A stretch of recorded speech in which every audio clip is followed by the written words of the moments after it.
Video itu pertama, dia tidak mengharamkan. Tapi meskipun begitu kita tahu kerangka berpikir dia menjatuhkan wayang itu pada kerangka berpikir seperti apa sih? Biar agama tetap menjadi agama, jangan juga dijadikan budaya.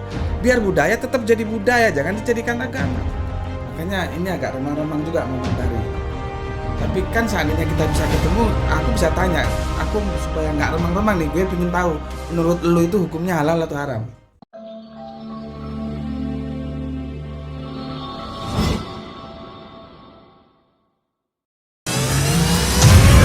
Lelang dakwah, lukisan Sweet Orange, karya Meru Sandia, pelukis Indonesia yang diundang langsung oleh Raja Salman, dilelang dengan harga terbaik yang dananya 100% akan kami gunakan untuk pembangunan Masjid Terpadu Hagia Sophia, Kota Malang.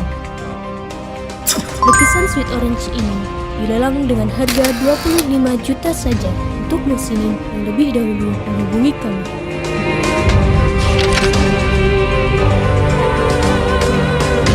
Dan berdirilah benteng yang sederhana awal untuk mengabarkan kebenaran rahmatan lil alamin.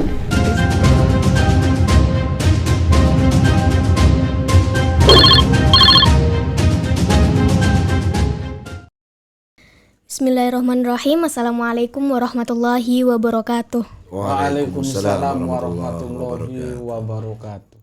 Alhamdulillahirabbil alamin. Shalatu wassalamu ala asyrafil anbiya'i wal mursalin wa ala alihi wa sahbihi ajmain, amma ba'd. Asyhadu an la ilaha illallah wa asyhadu anna Muhammadar Rasulullah.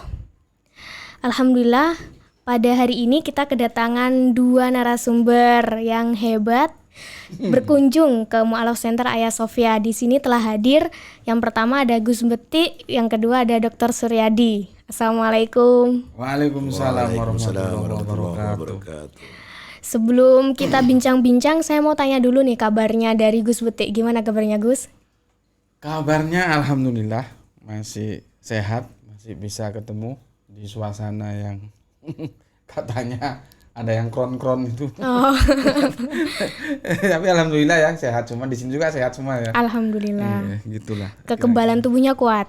Insya Allah. Insya Allah. Amin, amin, amin. Untuk Dokter Suryadi, gimana kabarnya dokter? Alhamdulillah sehat. Sehat. Insya Allah selalu sehat. Amin. Semoga kita semua dilindungi oleh Allah Subhanahu Wa Taala. Amin amin ya. Amin amin ya rabbal alamin. Pada perbincangan kali ini, Gus dan dokter, kita akan bahas tentang wayang itu apakah haram, begitu? Karena banyak berita beredar, ada yang mengatakan haram, terus kemudian oh enggak, ini enggak haram, seperti ini. Nah, ini perlulah patut kita bahas. Apa yang sebenarnya hukum yang bisa kita beri atau kita tahu tentang wayang ini, ataukah memang ini sebagai sarana untuk dakwah atau bagaimana gitu?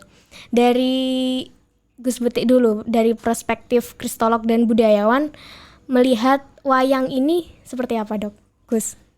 Ya kalau kita lihat sebetulnya wayang itu kan konteksnya harus dilihat dulu.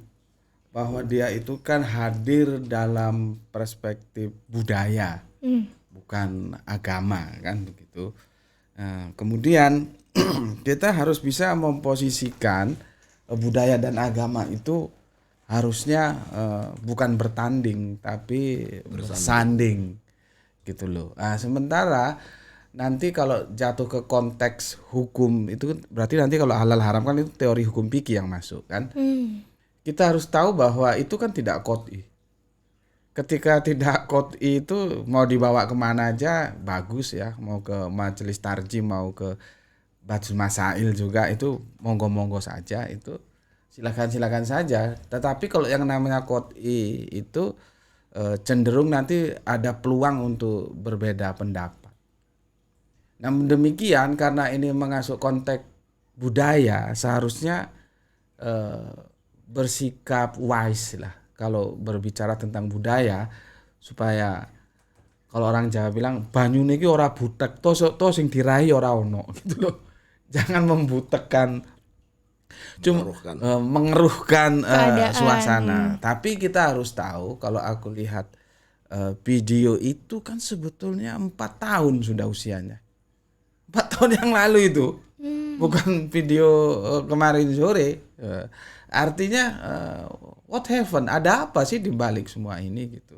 Kalau aku sih sebagai orang yang suka berpikir dalam kerangka akademis, perbedaan itu tidak ada masalah. Cuman ya memang ketika itu menyangkut konteks budaya dan itu masuk dalam, apalagi ini peradaban lama loh ya, usianya bukan wayang itu Sudah ada gitu. jauh-jauh Jadi hari sekali. harus dipahami kan ketika Kanjeng Nabi itu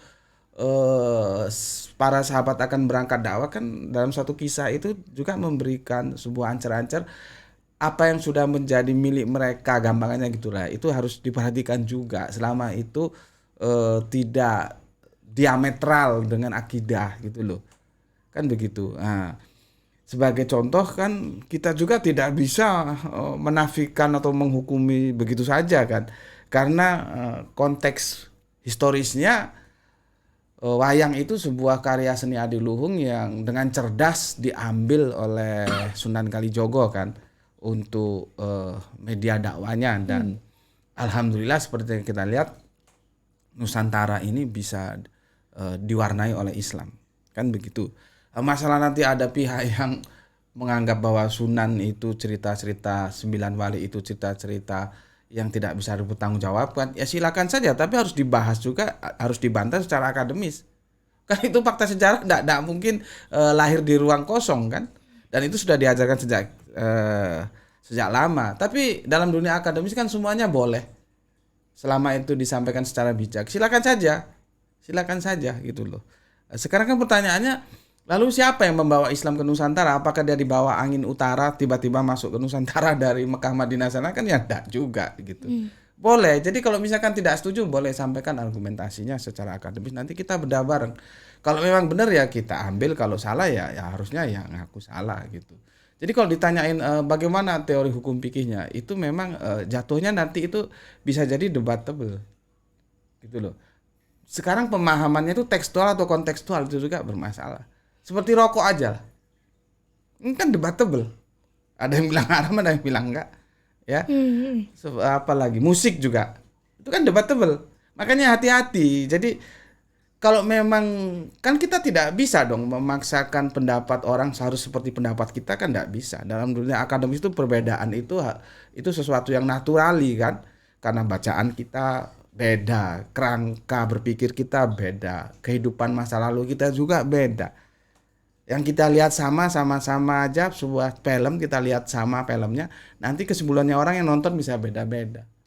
Cuman ya itu tadi harus ada wise, ada hikmah, kebijaksanaan bagaimana mau menyampaikannya gitu ya. Seperti aku misalkan, aku dalam kerangka yang tidak percaya bahwa Kanjeng Nabi itu Kanjeng Nabi Isa itu nanti katanya turun lagi gitu ya.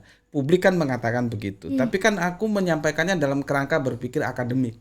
Artinya aku tetap menghormati bagi mereka yang percaya gitu loh ya. Dan dalam berpikir akademik kan enggak bisa main paksa. Aku suruh dipaksa mengikuti pemikiran mereka bahwa nanti turun lagi juga enggak bisa. Sebaliknya aku juga enggak bisa memaksa dia ya. Jadi harus ada wise gitu loh. Nah, memang kalau sudah dalam konteks budaya itu ada perasaan. Itu masalahnya. Ada perasaan yang harus diperhitungkan. Jadi bagaimana aku harus berbicara ya. Misalkan orang bilang tapi yang sedang rame-rame itu yang ngomong itu nggak memberikan vonis haram memang, nggak. Dia tidak bilang proses pembicaraan itu dialognya kalau kita lihat dia tidak bilang bahwa itu haram, nggak gitu loh. Cuman kalau kita melihat kerangka berpikir orang kan konteks kan tidak bisa lepas dari teksnya juga, itu kan harus dilihat keduanya ya. Tapi apapun adanya bagiku begini loh. Misalkan orang yang memahami rokok itu haram, kan nggak bisa kita paksa, kita suruh mengikuti yang rokok itu halal ya. Begitu juga yang halal gitu loh. Jadi kalau misalkan itu untuk dirinya sendiri ya silakan saja. Seperti aku kan kerangkanya akademis. Menurut kerangka yang aku pikirkan seperti itu, Kanjeng Nabi Isa tidak turun lagi. Pertama, seperti kerangka berpikir yang aku pikirkan bahwa Kanjeng Nabi Muhammad tidak buta huruf. Nah, itu aku tidak boleh memaksakan kepada pihak lain. pihak lain pun tidak boleh juga memaksakan aku mengikuti. Jadi harus ada saling hormat dan disampaikan secara bijak gitu. Jadi kalau aku lihat video itu, pertama dia tidak mengharamkan, tapi meskipun begitu kita tahu kerangka berpikir dia menjatuhkan wayang itu pada kerangka berpikir seperti apa sih gitu ya. Nah, kalau aku begitu, dan aku tidak setuju kalau itu dibawa ke ranah hukum. Nah, itu penyelesaiannya harus teologis. Jadi kalau mau didiskusikan ya nanti seperti majelis tarjih tadi, seperti Basrul Masail, silakan saja. Nanti hukumnya seperti apa? Tapi akan ribet nanti di situ. Ya, sekarang kita nggak usah ngomong itu, ngomong musik aja lah. Kan kita terpecah. Nah, artinya ketika hal-hal yang seperti itu memang harus ada kebijaksanaan bagaimana kita mengemasnya.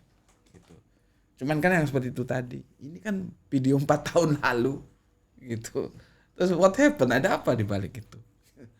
Gitu aja. Terus diangkat kembali gitu Diangkat di kembali. akhir-akhir ini gitu. Karena kan kalau aku memposisikan agama dan budaya itu begini loh. Budaya itu silahkan boleh tumbuh dan berkembang selama dia tidak bertentangan dengan agama. Dan aku nggak setuju agama menjadi budaya, nggak setuju. Nanti jadi kalau agama menjadi budaya itu menjadi nggak sakral. Seperti kita sholat, kalau sholat itu sekedar budaya, dia nggak masuk ke dalam sholat aktualitinya di dalam kehidupan. Karena kebiasaan berjilbab juga kan begitu. Kalau jilbab hanya sekedar budaya berarti dia passion. Tapi kalau dia memahami itu syariah, dia akan menjaga jilbab tidak sebatas menutupi ini saja kan. Gitu loh. Begitu juga kalau budaya itu dijadikan agama, dia pindah kelas juga salah. Orang agama itu produk manusia. Bagaimanapun budaya itu produk manusia dan agama itu lebih absolut karena dia produk Allah. Jadi sebetulnya kalau kita bisa mendudukkan keduanya, itu enak gitu loh. Biar agama tetap menjadi agama, jangan juga dijadikan budaya. Biar budaya tetap jadi budaya, jangan dijadikan agama. Keduanya itu bisa bertemu ya. Baru nanti kita filah hal-hal yang tidak bertentangan, dia biar tumbuh dan berkembang. Gitu. Kalau aku sih melihatnya simple banget gitu ya. Tapi itu tadi, ini ada perasaan. Ya, menyangkut budaya. Dan kita dilahirkan itu, produk kita ini oleh Allah diproduk sebagai makhluk beragama dan makhluk berbudaya. Jangan lupa gitu loh. Dua-duanya itu ada pada kita. Cuman kan kalau agama itu top down ya, dari atas ke bawah dia absolut. Kalau agama itu kan bottom up. Dia tumbuh ke atas berdasarkan perkembangan peradaban. Ya kalau Jawa, Arab, India, Cina begitu, Jepang, Eropa begitu, masing-masing. Jadi lokalitas sebetulnya. Kalau agama itu universal. Gitu loh. Wayang itu ramenya di mana? Ya di Indonesia, itu pun khususnya tanah Jawa kan. Kalau agama itu universal. Yang namanya Islam ya sholat 5 waktu, mbok di ujung manapun ya sholatnya 5 waktu gitu loh. Jadi kembali mungkin apa Gus ya? Kemasan ya. Mengemasnya itu seperti apa supaya tidak ada ketersinggungan gitu aja sih kalau aku. Kalau menurut Dr. Suryadi tentang wayang ini sendiri seperti apa? Ya, kalau kita bicara soal kaidah fikih ya, kita ini kan mengenal 2 ranah, ibadah dan muamalah. Kalau saya lebih suka menyebutnya ibadah mahdhoh dan ghairah mahdhoh. Nah, kalau sudah bicara soal muamalah, maka hukumnya semuanya bebas, halal, boleh saja, sampai ada larangan. Dan itu terbalik dengan ibadah. Kalau ibadah itu semua haram, sampai ada tuntunan, sampai ada perintah. Sholat itu haram, puasa itu haram. Kalau tidak ada perintah, kalau tidak ada tuntunan. Coba nanti sholat zuhur 6 rakaat, biar lebih dekat dengan Allah karena lebih banyak, apa begitu? Nggak bisa. Jadi ibadah mahdhoh itu hukumnya semua apapun haram, sampai ada tuntunan, sampai ada perintah baru Halal. Begitu muamalah lain, semua sakarmu bebas merdeka, halal, nggak ada yang haram, sampai ada larangan. Nah, begitu ada larangan jatuhlah dia haram. Nah, oleh karena itu ketika kita bicara wayang itu bagian dari budaya, tadi sudah sampaikan. Dan ini tentu urusan muamalah, gitu kan ya. Nah, kalau sudah urusan semacam ini, ya landasan dasar hukumnya yang pertama harus digunakan adalah ini barang halal. Baru kemudian barang muamalah ini lalu bisa menjadi haram jika di dalamnya mengandung hal-hal yang dilarang oleh agama. Oleh karena tadi saya setuju sekali dengan ucapan Gus Betik bahwa ya ini bisa ditarik kemana saja. Mau diharamkan bisa, mau dihalalkan bisa. Bisa. Apalagi ini wayang ini kan sudah menjadi sesuatu yang bisa menjadi sesuatu yang disajikan sebagai sebuah tontonan atau konser atau apa begitu ya. Seperti tadi musik. Musik itu ya lagi-lagi kaidahnya adalah halal. Tapi juga bisa haram. Bagaimana musik menjadi haram? Misalkan kemasannya bagaimana musik itu? Misalkan musiknya konten, misalkan kalau dihubungkan dengan ada irama, ada lagu, ya terus kemudian ada pembawa dan lain sebagainya. Itu akan terlihat. Kalau misalkan kita tengok misalkan Rhoma Irama dengan kemasannya, lagu-lagunya. La ilaha illallah, tiada Tuhan selain Allah. Kontennya bagus. Penyajiannya juga bagus. Karena dia menyajikan dengan santun dengan penampilan yang benar. Lagunya benar begitu, lalu disajikan oleh orang yang tertelanjang. Dengan gerakan-gerakan erotis. Apa lalu menjadi halal? Haram. Wayang juga demikian. Wayang juga dalam konteks ini wayang juga bisa mengandung hal semacam itu maksud saya. Bisa seperti itu. Kalau misalkan di dalam penyajian wayang itu ya, lalu ada ritual-ritual tertentu yang dilakukan oleh misalkan si dalangnya, misalkan begitu. Atau di tata konsernya itu lalu ada hal yang tidak dibenarkan.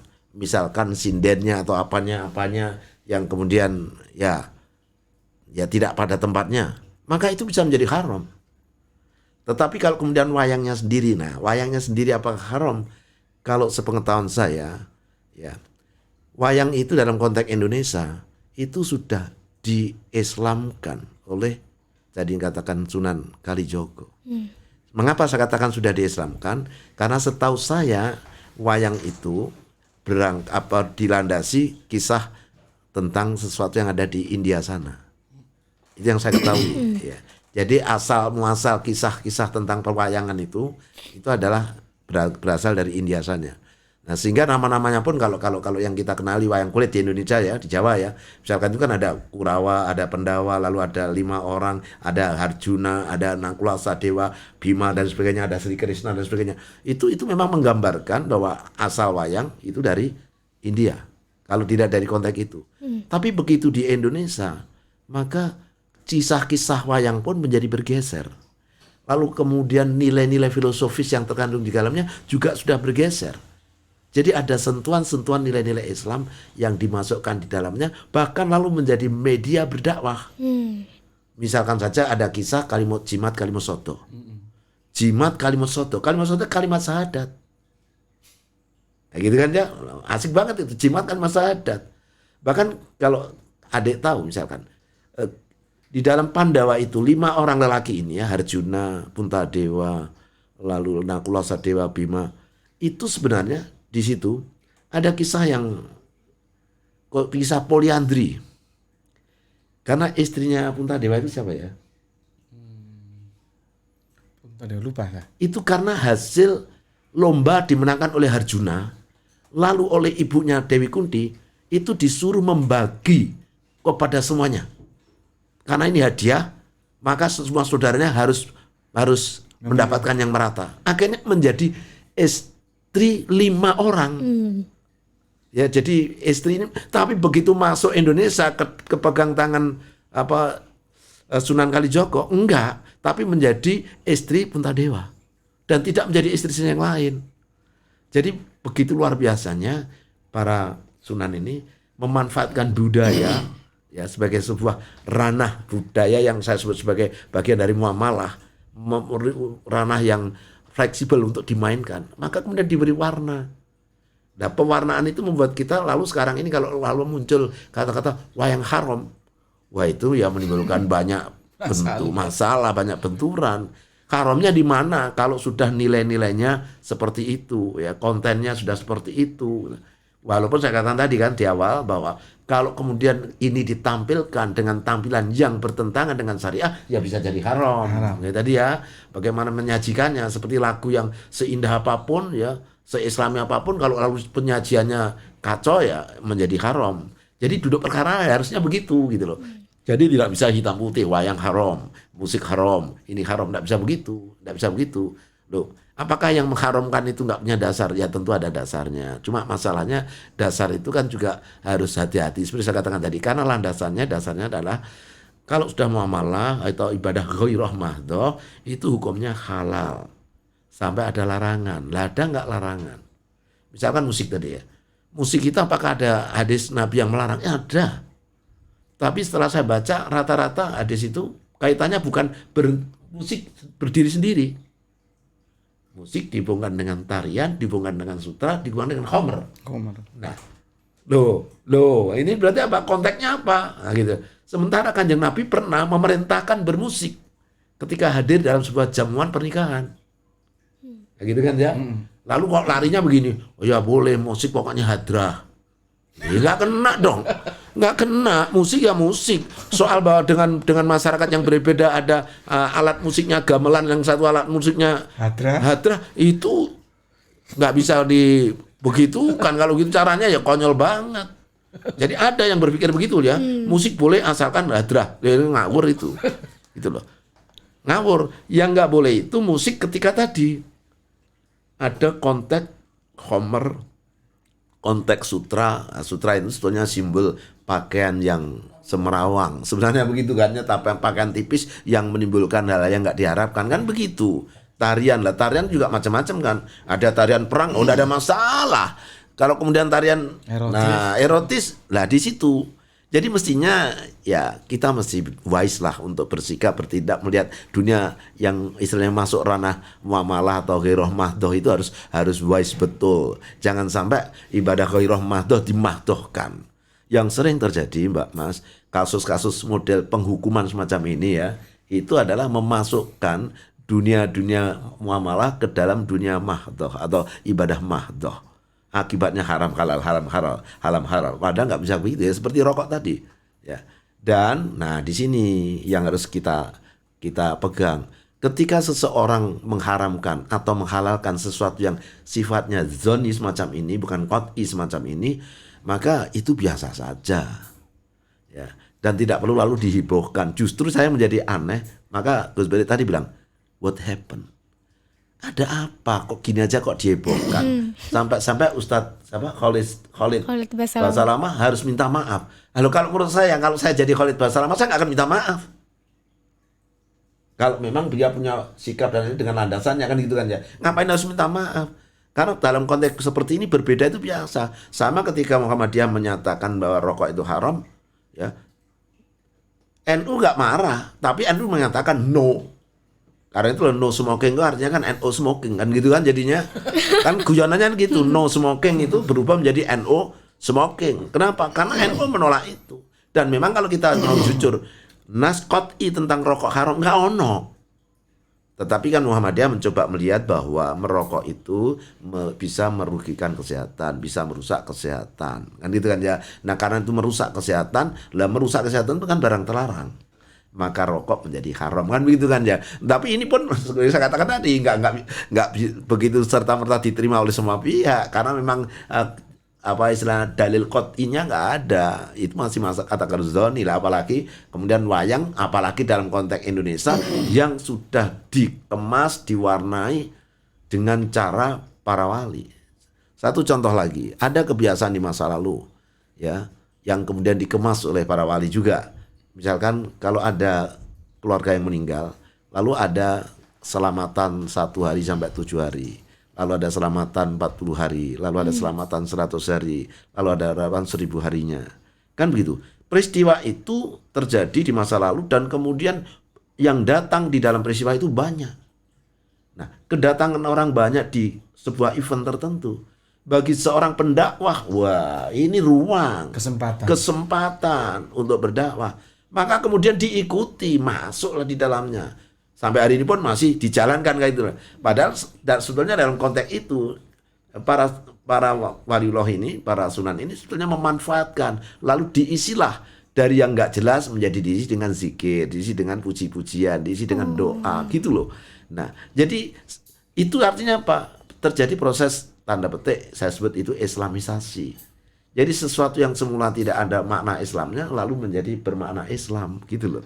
Nah, seperti itu kasusnya seperti itu. Nah, kalau kita misalkan mencoba mencari landasan, ada nggak perintah bahwa kalau ada kematian itu 1-7 hari harus begini, terus 40 hari harus begini? Nggak ada. Dalam Islam ya, dalam Islam nggak ada. Tapi ada historis yang terjadi di bangsa Indonesia. Karena itu ini akan terjadi kan tidak secara universal kan, ya terjadi secara lokal kan. Nah, seperti itu. Apa lalu kita mau berani menghukumi bahwa misalkan yang disebut dengan tahlilan itu ya, tahlilan untuk kematian itu adalah barang yang haram, misalkan, ya susah juga. Karena konteksnya begitu. Dan tahlilan itu apakah ibadah madhoh? Enggak. Itu bukan ibadah madhoh itu. Termasuk muamalah, termasuk budaya atau ghairah madhoh gitu loh. Bisa berkonotasi kebaikan, bisa juga keliru kan gitu loh. Jadi ini yang harus dimainkan seperti itu, sehingga kemudian kalau ada peristiwa semacam ini ya tidak perlu heboh lah. Dan apalagi kecil banget menurut saya begitu. Justru saya yang sedih adalah ada kecenderungan era-era sekarang kita ini suka menghebohkan segala sesuatu yang sebenarnya tidak perlu dihebohkan. Sehingga Gus Betik bilang, ada apa? Dan mohon maaf, seringkali lalu yang ditunjuk sebagai negatif, lalu masyarakat Muslim, lalu tokoh Islam. Itu yang menurut saya justru menyedihkannya di sana gitu loh. Menyedihkannya kan urusannya itu loh. Kenapa harus begitu? Arahnya kok jadi begitu gitu loh. Ini kan sesuatu yang nggak layak sama sekali.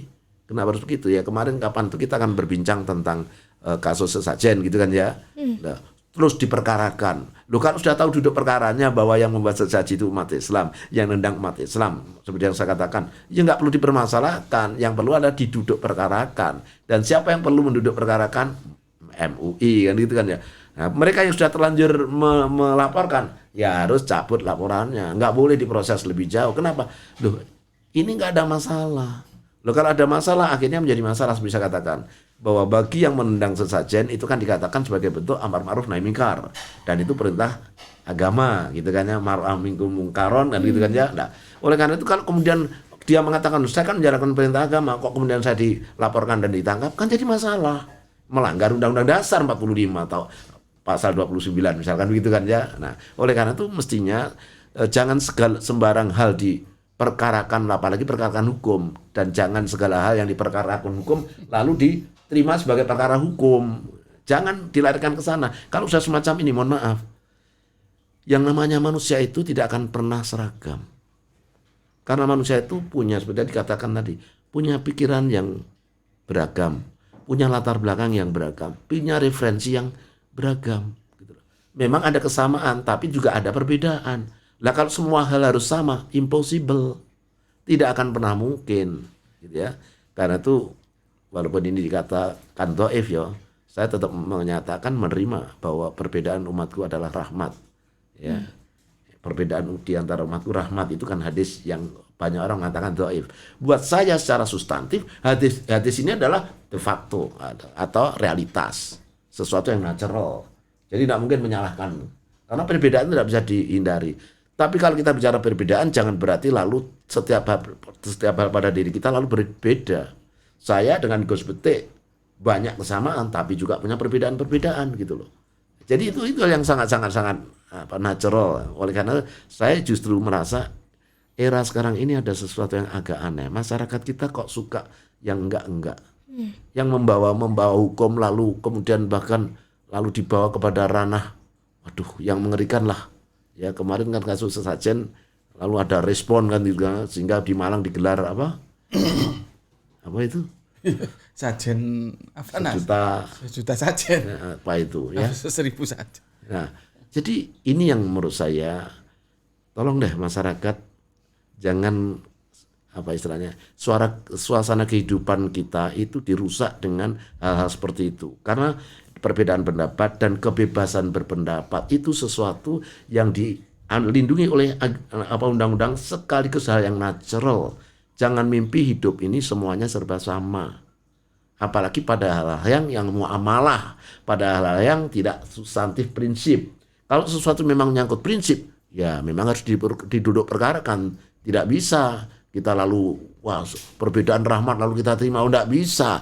Kalau misalkan ada orang mengatakan saya nabi, misalkan begitu ya, Gus Betik ya, karena semakin terkenal gitu kan ya, sebagai YouTuber lalu kemudian klaim dirinya nabi. Mbok kayak apapun kita wajib menolak dan kalau perlu kita tabok kan gitu kan. Gitu. Jadi itu sudah masuk ranah yang memang tidak bisa ada toleransi perbedaan gitu loh. Jadi jangan berarti bahwa orang toleran itu semua hal ditolerankan ya. Tidak bisa begitu. Jadi toleransi itu memang kita harus bersiap menerima ketika ada perbedaan. Tapi ketika kemudian sesama internal umat beragama, misalkan sesama umat muslim, lalu ada yang jelas-jelas jalur keluar dari dasar-dasar yang qat'i, ajaran yang jelas, misalkan bahwa Kanjeng Nabi Muhammad sebagai khataman nabiin, lalu kemudian Gus Betik mengaku diri sebagai nabi baru, ya nggak bisa. Artinya ada wilayah Bisa ditolerir. Bisa ditolerir, ada wilayah nggak bisa ditolerir gitu loh.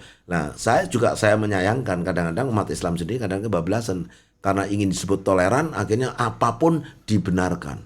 Akhirnya muncul paham yang namanya pluralisme. Pluralisme yang artinya sebuah isme bahwa perbedaan itu semuanya sama-sama benarnya. Ya nggak bisa toh Mbak. Ada orang bilang Suryati itu lahir hari Selasa, yang satu bilang hari Jumat, dua-duanya benar. Ya enggak bisa toh Mbak. Ada bilang Suryati laki-laki, dia cewek, dua-duanya benar. Ya enggak bisa toh Mbak. Adanya benar itu kan adanya salah kan adanya benar gitu loh. Jadi benar dan salah itu sesuatu yang mutlak gitu loh. Nah, cuma apakah yang kita bincangkan itu pendapat saya benar mutlak tadi atau salah kan gitu kan ya. Itu yang harus kita sadari. Jadi saya juga kecewa, sedih karena banyak teman kita yang istilahnya yaitu tadi toleran, tetapi toleransinya menjurus kepada hal yang keliru ya. Tadi akhirnya melahirkan pluralisme. Kalau agama sudah pluralisme, sudah tamat, itu nggak beragama. Itu nggak beragama itu ya. Kalau ada agama kok disikapi secara dengan paham pluralisme bahwa semua agama benar, itu tamat, itu namanya orang nggak beragama. Ya. Kenapa begitu?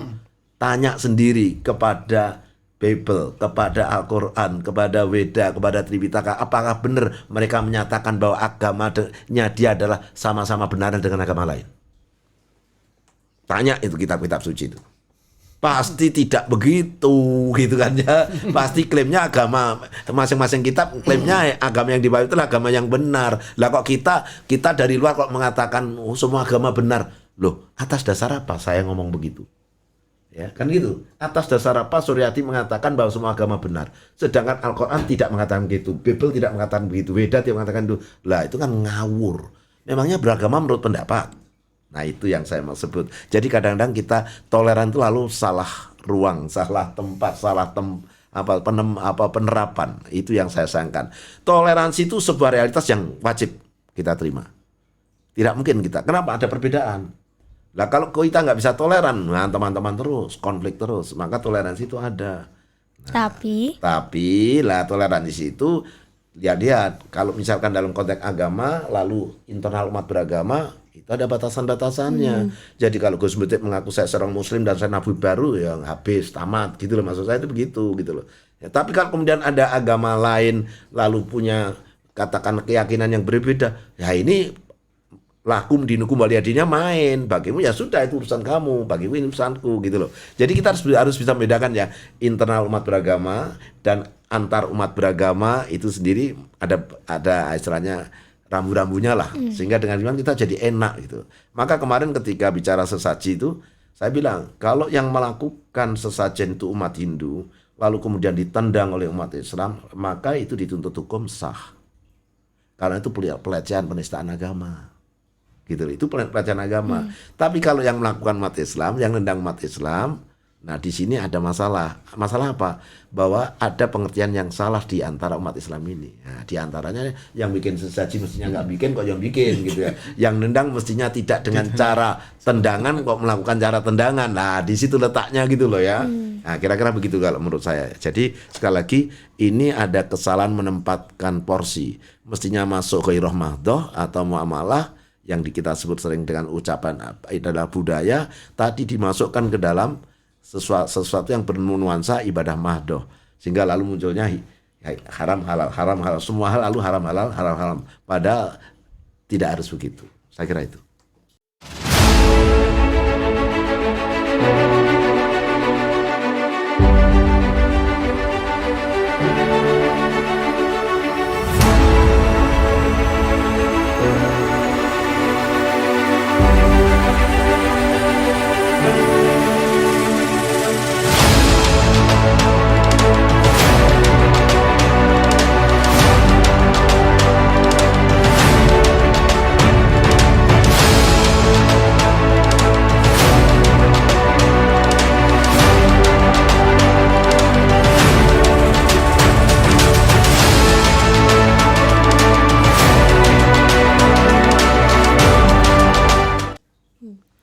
Jadi sebenarnya kan wayang hadir itu ketika pada zaman dahulu kepada Sunan Kalijaga ini melihat kondisi masyarakat masih bernuansa sangat-sangat kejawen sekali. Kemudian gimana caranya untuk memberikan dakwah kepada mereka dengan paham seperti yang mereka lakukan seperti biasanya, kemudian diaplikasikan dengan keislaman gitu Ya, kan. kalau itu mengambil teks dalam bahasa Al-Quran itu namanya bilisani kaumi. Jadi kalau kita berbicara dengan orang Madura, kita harus tahu budaya orang Madura itu kayak apa, bahasa Madura itu kayak apa, ya karakternya kayak apa, ini kayak apa, lalu saya menyesuaikan diri dengan keadaan itu. Itulah yang disebut dengan bilisani kaumi. Kalau nggak begitu ya mental, pasti benturan gitu loh. Ini sebetulnya dan para waliullah itu luar biasa canggihnya, cerdasnya. Dan yang hebat lagi bukan hanya bilisani kauminya, tapi bagaimana bisa mengubah sesuatu yang sebenarnya itu bertentangan, lalu bisa menjadi islami. Yang saya katakan tadi proses mengislamkannya itu luar biasa. Itu cerdas banget itu. Kalau nggak cerdas banget nggak bisa begitu. Sehingga akhirnya ya mereka berhasil katakanlah mendakwahkan Islam kepada masyarakat Indonesia saat itu. Baik, alhamdulillah. Semoga apa yang kita bahas tentang wayang ini, wayang itu apakah haram atau halal itu tidak sesimpel itu kita bahas itu ya harus. Iya, karena memang wayang ini adalah muamalah, ranah muamalah, bukan ranah ibadah, gitu ya. Kalau menurut Gus Beti, kita tarik kesimpulan untuk pembahasan ini seperti apa, Gus? Ya kalau ada kan begini ya, aku ulangi sekali lagi, konteks dia itu tidak mengatakan haram loh ya, tidak mengatakan haram. Makanya ini agak remang-remang juga ngomentari. Tapi kan seandainya kita bisa ketemu, aku bisa tanya, aku supaya nggak remang-remang nih, gue pengen tahu menurut lo itu hukumnya halal atau haram. Tapi kalau kita lihat konteks videonya, dia memang nggak mengatakan haram. Aku untuk mengatakan senang sama pacarku dulu aku harus nggak ngomong aku cinta kepada kamu kan? Nggak harus kan? Ada teks ada konteks kan? Nah, memang kita harus hati-hati juga secara teks ya, dia tidak mengatakan itu haram. Tapi secara konteks dia mempermasalahkan. Dan bisa dimaknai dia mengharamkan. Mengharamkan, bisa begitu. Nah, sekarang bisa dimaknai. Seperti kata Dr. Suryadi tadi, coba kalau dia yang menolak, kita pakai bahasa menolak aja lah ya supaya lebih simpel. Yang menolak wayang, dia nonton, kalau dia nggak tahu bahasanya ya, dia bawa penerjemah. Ketika Kinarto Sabdo itu menjelaskan tentang Jamus Kalimosodo atau Ki Anom Suroto lah. Kalau Kinarto Sabdo lebih tuaan sana kan, Semarang dia. Yang Ki Anom Suroto, atau kalau misalnya nggak bisa tonton aja wayangnya, cari di YouTube Jamus Kalimosodo. Itu waduh, spektakuler sekali itu Jamus Kalimosodo itu.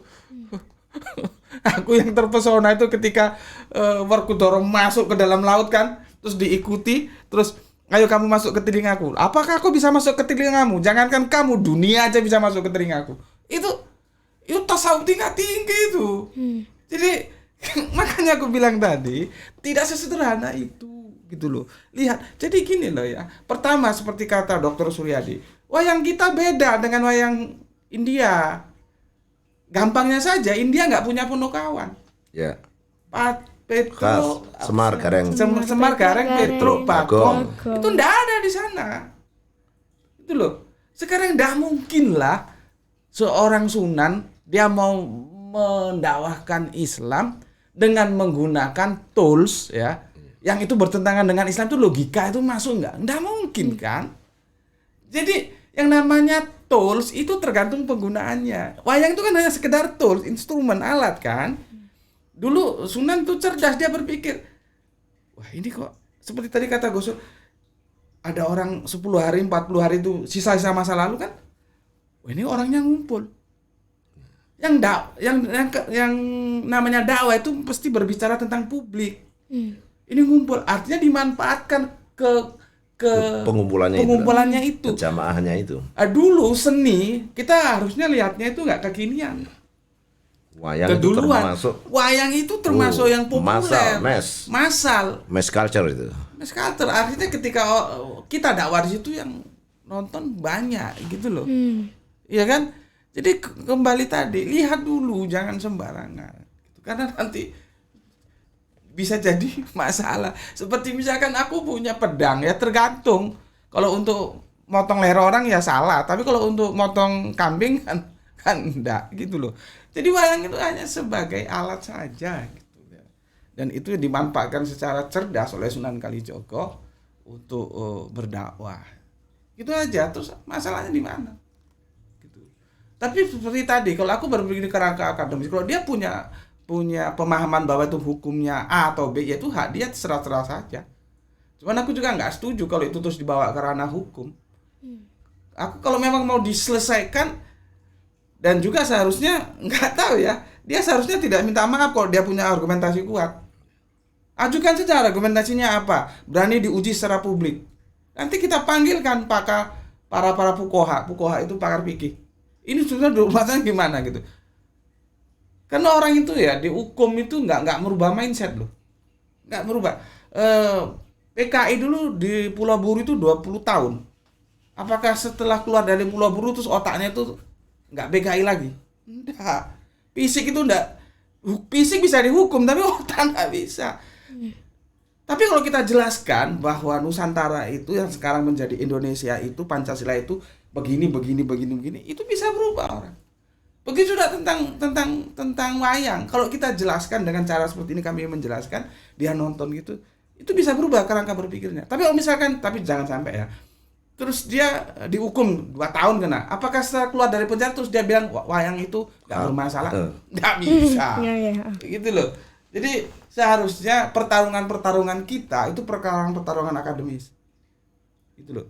Seperti aku bikin YouTube itu kan mesti aku bikin batasan ya, bahwa ini dalam kerangka akademis loh ya. Gitu. Jadi jangan dibawa. Karena kalau akademis ketemu yuridis, ketemu hukum, bonyok. Seperti durian kamu adu sama timun, bonyok, nggak bisa gitu loh. Jadi ada ranahnya. Makanya kemarin aku lihat kan dia depresi banget ya, tekanan ketika minta maaf itu. Seharusnya nggak usah minta maaf kalau dia punya argumentasi kuat, gitu loh. Minta maafnya paling minta maaf saya kok berbeda pendapat gitu ya. Seharusnya. Dan ajukan argumentasinya apa. Nanti kita bisa lihat. Kalau dia salah kita benarkan, gitu. Cuma memang ya sudah saya katakan tadi, kadang-kadang ada peristiwa-peristiwa yang seharusnya tidak masuk ranah hukum. Ya, misalkan kasus pakai bahasa Sunda, terus kemudian diperkara terus kemudian ada tuntutan. Menurut saya kesalahannya cuma satu, ketika menuntut jaksa agung untuk memecat atau mengganti. Lah itu yang menjadi masalah. Tapi komentar nggak setuju pakai bahasa Indonesia itu bukan sesuatu yang layak diperkarakan oleh hukum juga. Kan si Atria itu kan juga dituntut hukum kan, dilaporkan kan. Itu sebetulnya juga nggak layak untuk dilaporkan juga. Cuma yang layak adalah itu tadi, kenapa harus berbuntut memerintah atau meminta jaksa agungnya untuk dicopot. Itunya menurut saya di luar abuse of power, itu nggak boleh gitu. Itu. Tetapi kalau kemudian keberatannya dia mendengar orang menjelaskan pakai bahasa Sunda, sah-sah saja. Karena ketika sudah bicara di DPR, MPR, ini konteksnya daerah nasional, maka bahasa itu ya bahasa Indonesia. Kalau saya dalam konteks itu saya tanda petik ya mendukung Atrea. Karena memang kalau sudah forum atau apa ya forum resmi negara, formal negara, ya kita harus menggunakan bahasa yang ditetapkan oleh negara itu, gitu loh. Nah kemudian dia nyelonong pakai bahasa Sunda atau pakai Jawa atau bahasa apa, enggak pada tempatnya. Sehingga ketika misalkan saya komplain, itu sah-sah saja komplain. Sekali lagi begitu. Cuma ketika ada embel-embelnya terus itu lalu abuse of power, nggak boleh begitu itu. Jangan sampai masuk ke sana. Ya cukuplah ditegur. Nah, kira-kira begitu ya. Baik, alhamdulillah terima kasih banyak untuk dua narasumber kita yang telah memberikan penjelasan yang cukup ya masuk akal, dan memang seperti itu untuk pembahasan wayang. Kita tidak boleh sesederhana mungkin untuk menghakimi apakah wayang itu haram atau halal begitu. Karena memang ini adalah sekali lagi ranah muamalah, bukan ranah ibadah begitu. Terima kasih banyak untuk sesi kita pembahasan wayang kali ini.